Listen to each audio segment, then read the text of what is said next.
važiuoju į turgų, pasižiūrėti tokias mašinas, gavau užsakymą.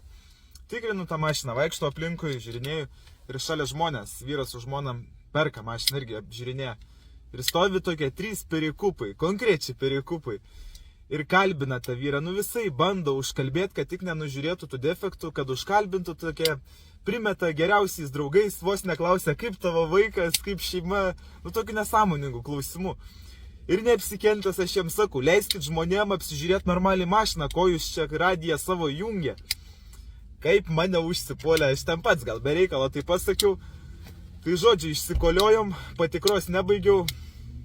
Bet ir nebūčiau pirkęs vis tiek tos mašinas, lavonas ten buvo.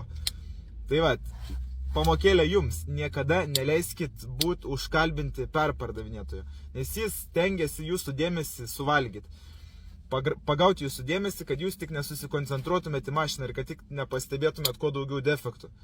Papasakokit komentaruose, ar jums yra buvę, kada perikupas įjungęs radiją bando užkalbėti jumis. Man tai čia pastoviai būdavo seniau, bet tiesiog, aš turiu labai gerą ginklą. Patylėkit, pasitikrinsim, pasikalbėsim tada. Sąžiningai, kultūringai ir viskas. Tai va, toks bairis.